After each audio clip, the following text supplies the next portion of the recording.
Ada yang politisi lagi yang dibawa. Kalau ada politisi, tunjuk hidungnya. Siapa? Tolong tunjuk. Ini minta-minta ini kerjanya. Ini yang cari komisi ini. Anggota Komisi 9 DPR tantang Kepala BGN ungkap politisi yang minta jatah dapur MBG. Anggota Komisi 9 DPR RI menantang Kepala Badan Gizi Nasional, BGN, mengungkapkan jika terdapat politisi yang meminta jatah dapur di program makan bergizi gratis, MBG. Diketahui, sebelumnya Wakil Kepala Badan Gizi Nasional, BGN, Nanik SD yang sempat mengungkapkan ada politisi yang meminta jatah menjadi pengelola SPPG saat konferensi pers di kantor BGN, Jumat, 26 September 2025, lalu. Namun, Nanik tak mengungkapkan identitas politisi tersebut. Menanggapi hal itu, anggota Komisi 9 DPR RI fraksi PAN, Sahidin pun menantang BGN mengungkapkan sosok politisi tersebut saat rapat kerja bersama Kepala BGN Dadan Hindayana membahas kasus keracunan MBG di DPR RI, Jakarta, Rabu, 1 Oktober 2025. Ada yang politisi lagi yang dibawa. Kalau ada politisi, tunjuk hidungnya. Siapa? Jangan kita bicara di medsos. Pertama ramai Pak. Di dapur masing-masing, kami tidak nyaman juga Pak. Politisi yang minta lah, yang apa. Memang saya ada menelpon staf Bapak. Tetapi kami hanya menyebatani.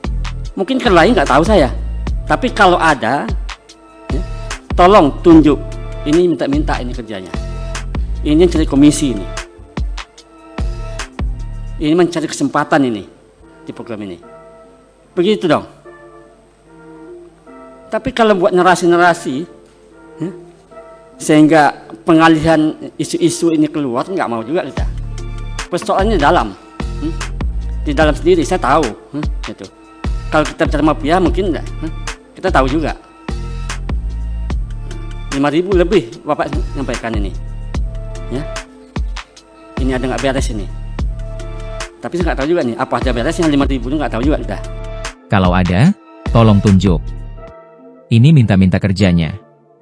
Ini cari komisi. Ini mencari kesempatan di program ini, begitu dong. Tapi kalau buat narasi-narasi sehingga mengalihkan isu keluar, enggak mau juga kita. Persoalannya di dalam, saya tahu. Kalau kita bicara mafia, kita tahu juga, ujar Sahidin saat rapat bersama Kepala BGN di DPR RI, Jakarta, pada Rabu, 1 Oktober 2025. Meski begitu, Sahidin mengakui sempat menghubungi staf dari BGN. Akan tetapi, hal itu untuk menjembatani proses pembentukan program MBG sekaligus turut mensosialisasikan program Presiden Prabowo Subianto tersebut. Dia juga ingin agar narasi tersebut tidak dibawa sampai keluar dan bisa disampaikan langsung siapa yang dimaksudnya itu. Sementara itu, anggota Komisi 9 DPR RI fraksi PDIP, Edi Wuryanto mengatakan semakin banyak dapur SPPG didirikan, semakin banyak kasus keracunan. Download Tribun X sekarang, menghadirkan lokal menjadi Indonesia.